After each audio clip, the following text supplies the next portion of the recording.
Bueno, feliz domingo para todos, un saludo muy especial a todos los seguidores de la palabra de la semana. Hoy en este domingo, la solemnidad de la Asunción de la Santísima Virgen María, como estoy acostumbrada a decir en los misterios del Santo Rosario, del dichosísimo tránsito de la Santísima Virgen María, de esta vida mortal a la eterna en cuerpo y alma. Es la solemnidad que celebra hoy la iglesia, y por eso pues la palabra de este primer día de la semana corresponde perfectamente a la solemnidad que celebramos.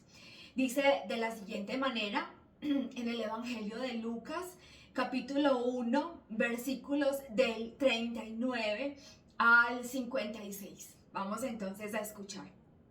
Dice: en aquellos días se puso en camino María y se fue con prontitud a la región montañosa, a una ciudad de Judá. Entró en casa de Zacarías y saludó a Isabel.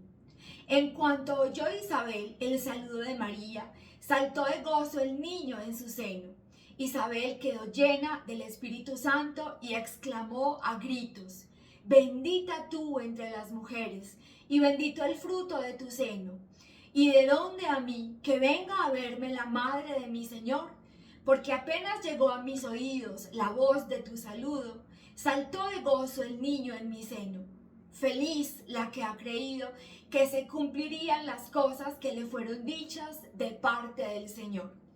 Y dijo María: alaba mi alma la grandeza del Señor, y mi espíritu se alegra en Dios mi Salvador, porque ha puesto los ojos en la pequeñez de su esclava. Por eso desde ahora todas las generaciones me llamarán bienaventurada, porque ha hecho en mi favor cosas grandes el poderoso. Santo es su nombre, y su misericordia alcanza de generación en generación a los que le temen. Desplegó la fuerza de su brazo, dispersó a los de corazón altanero, derribó a los potentados de sus tronos y exaltó a los humildes.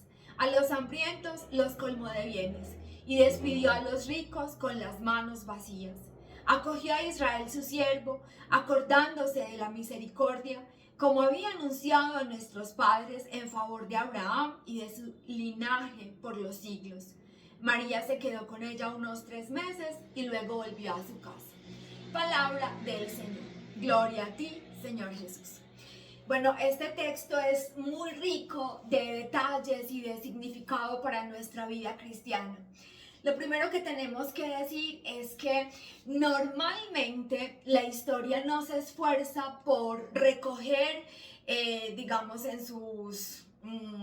la historia no se esfuerza por recoger, por almacenar, digamos así, en los libros, ¿sí? En sus datos, los acontecimientos pequeños de cada día. La historia, lo vemos mucho, se construye a partir de los grandes acontecimientos que marcan precisamente la historia de nuestra vida. Pero los historiadores no se preocupan por lo pequeño, porque lo pequeño no es marcante, no se convierte, digamos, en un referente para los demás en el transcurso de la historia humana. Y muchas veces tampoco en el transcurso de la historia familiar, y muchas veces tampoco en el transcurso de la historia personal. Nosotros, digamos, vamos coleccionando en los saberes de nuestra historia los grandes momentos, los momentos de celebración, de alegría, los cumpleaños, los más alegres, los más significativos, nuestros logros académicos, nuestros logros laborales. Eso es a través de lo cual vamos construyendo la historia, los grandes momentos. Pero la Biblia no es así. La Biblia es un libro que nos regala grandes acontecimientos, claro que sí. El nacimiento del Señor es un gran acontecimiento, pero ocurre en lo escondido. Y fíjense también aquí, esta historia transcurre en una aldea de Israel, de la que ni siquiera sabemos a través de la escritura su nombre. Los personajes de esta historia son dos mujeres. Ya, digamos, por ser dos mujeres, ya son dos personajes devaluados por la historia y por la cultura de su tiempo.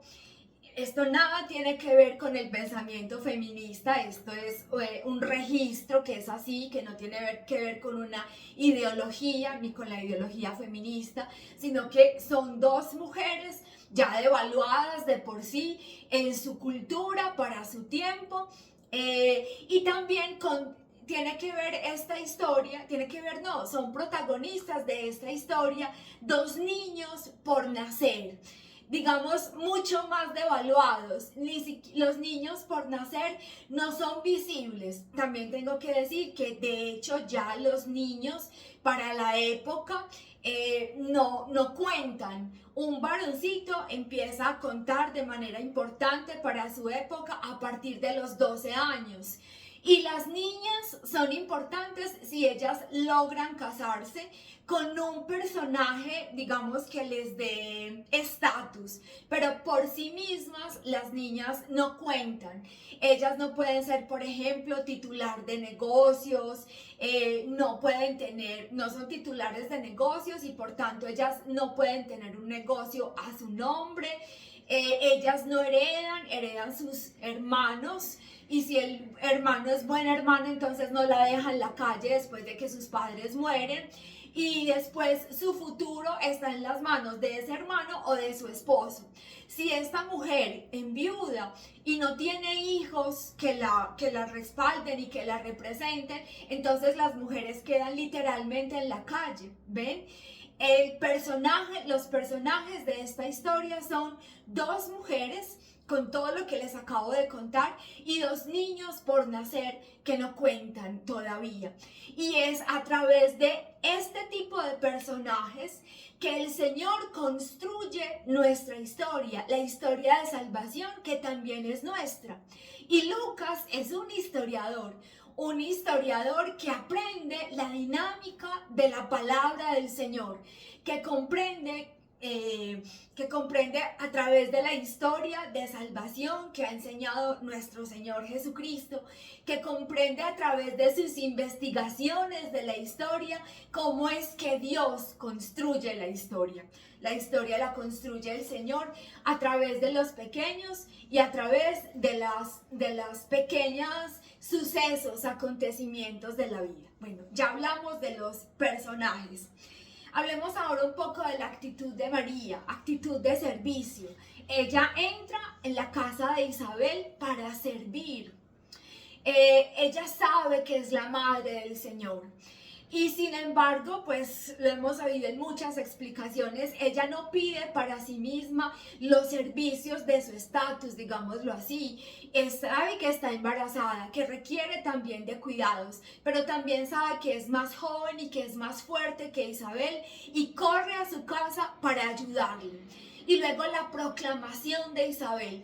Apenas ella escucha el saludo de Nuestra Señora, ella se llena del Espíritu Santo y del conocimiento de quién es ella y de quién lleva a ella en su seno. Y entonces por eso le dice, bendita tú entre las mujeres y bendito el fruto de tu seno, de donde a mí que venga a verme la madre de mi Señor. Ya la reconoce, no se le dice en la Sagrada Escritura Señor, a no ser a Dios. Ya ella reconoce Madre de Dios en este pasaje de la Escritura. No se llama a nadie Señor, sobre todo los judíos no llaman a nadie Señor, a no ser a Dios mismo. Ella reconoce el misterio de la encarnación cuando escucha el saludo de María y se llena del Espíritu Santo.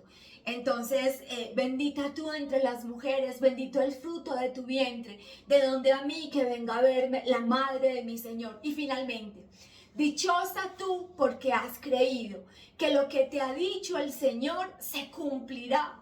A nosotros el Señor también nos ha hecho muchas promesas a través de la Sagrada Escritura. Y esas promesas se han cumplido, promesas de salvación a lo largo de nuestra vida. Nosotros quizá no hemos estado lo suficientemente receptivos y a la expectativa de que se cumpla en nosotros lo que Dios ha prometido a través de su palabra, principalmente el don de la paz. Nosotros nos sentimos a veces tan vulnerables, tan estremecidos. Parecemos una pajita al viento, presos a veces de nuestras emociones, de nuestras incertidumbres, de nuestros miedos. Presas también, digamos, del daño que recibimos de los otros, porque nos sentimos inseguros frente al daño o la posibilidad de daño que podamos recibir, tan heridos frente a las palabras de los demás. Y nosotros no hemos abierto el corazón a la promesa de paz que nos hace el Señor a través de su palabra y muchas otras promesas, pero esta es la más importante. Parecemos una pajita al viento, la promesa de su amor.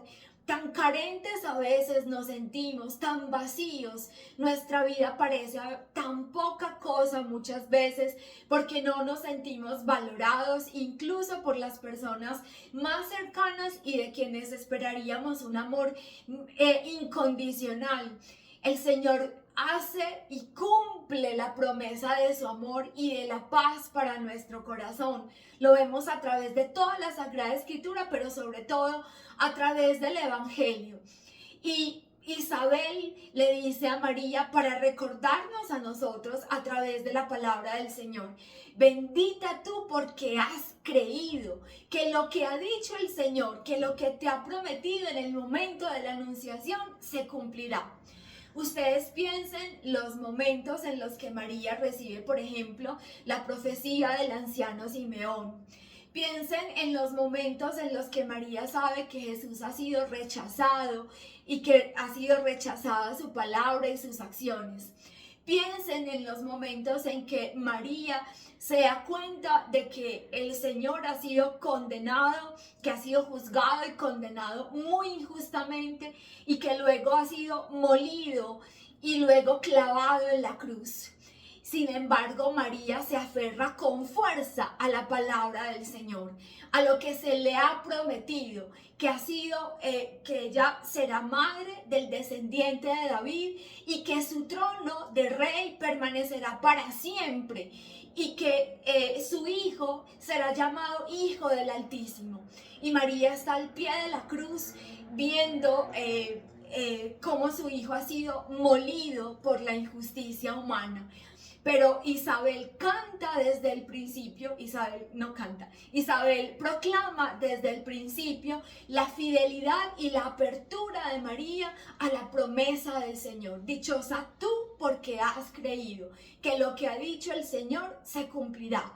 Nosotros también tenemos, por la fuerza de Dios, por el poder del Espíritu Santo, que aferrarnos a las promesas de Dios que le dan sentido a nuestra vida, promesas de amor y de paz para nuestra vida y otras tantas que podemos descubrir a través de la palabra del Señor y del Evangelio que tendrían que dar soporte a nuestra existencia.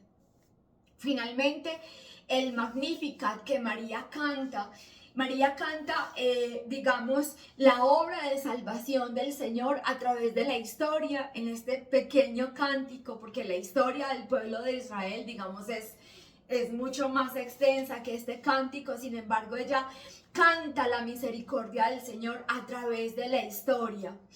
Aquí nos vuelve a mostrar el Señor que la historia no se construye a través del poder y del dominio de los opresores. Ella lo canta en su palabra. La historia, muchas veces los poderosos de la historia intentan construir, digamos, la historia de la humanidad, la historia de sus pueblos a través de hechos de poder, de dominio, de supuesta grandeza, de placer y de, ¿cómo se puede decir?, de vida fácil, digámoslo así, a través del poder y del dominio. Ellos intentan construir la historia de esa manera, a través de hechos épicos, a través de grandes batallas, en fin. Sin embargo, María nos muestra que la historia de la salvación se construye a través de los pequeños. Los opresores construyen esa historia a través de del poder, del dominio y de una vida placentera, digámoslo así, dejando a su paso los empobrecidos, los descartados de la historia, que nosotros tenemos la oportunidad de conocer y de saber quiénes son y de qué manera ellos han sufrido las consecuencias de los opresores, de los malos gobernantes, de los tiranos, que tratan de construir un relato para los demás, un relato de vitrina, mientras que detrás de ese relato de vitrina se esconde la estela dolorosísima de las vidas de los empobrecidos, de los marginados. El Señor rescata estas vidas y a través de ellos, de los pequeños, construye la historia de la salvación. Lo dice aquí en el cántico de Isabel, porque ha puesto los ojos en la pequeñez de su esclava, pequeña. Después dice, porque ha hecho en mi favor el Señor, porque ha hecho en mi favor cosas grandes el poderoso, santo es su nombre, y su misericordia alcanza de generación en generación a los que temen al Señor, a los que lo reconocen en su vida. Desplegó la fuerza de su brazo, dispersó a los de corazón altanero, aquellos poderosos que aplastan la vida de los demás, sin compasión, sin misericordia. Derribó a los potentados de sus tronos y exaltó a los humildes. A los hambrientos colmó de bienes y a los ricos despidió vacíos. Acogió a Israel su siervo, acordándose de su misericordia, como lo había anunciado nuestros padres, en favor de Abraham y a su descendencia por siempre. Es, digamos, un pequeño estudio de la obra salvadora del Señor a través de la historia del pueblo de Israel, pero historia construida a través de los pequeños y a través de los sucesos, de los acontecimientos humildes de la vida. Bueno, yo los invito a volver a la palabra del Señor, a escuchar, digamos porque nosotros leemos, pero a escuchar en el corazón esta palabra que es para nosotros y a orar de corazón al Señor a través de lo que su palabra nos revela, para que tengamos la firmeza de María, de confiar, de creer en sus promesas de paz, de amor, de misericordia, y a creer que la historia, la verdadera historia de la salvación se construye a través de los humildes de Dios, de nosotros, si así lo queremos, si así lo permitimos, y no a través de los grandes acontecimientos de poder, de dominio, de vida placentera, sino a través de las pequeñas cosas de nuestra vida que el Espíritu de Dios engrandece, porque el Espíritu de Dios camina con nosotros, nos llena y nos revela la voluntad y el amor de Dios a través de nuestra propia vida, como lo hace a través de Isabel y de María, que pudieron ser vistas a través de los poderosos como insignificantes, ni contaban siquiera, y los niños por nacer, insignificantes, ni contaban siquiera, ni para ese tiempo ni para el nuestro. Y sin embargo, a través de estas dos mujeres y dos niños por nacer, el Señor construye, nos regala la historia de la salvación. Estos niños son Jesús y Juan el Bautista. Ustedes imagínense si nosotros también nos ponemos en manos del Señor.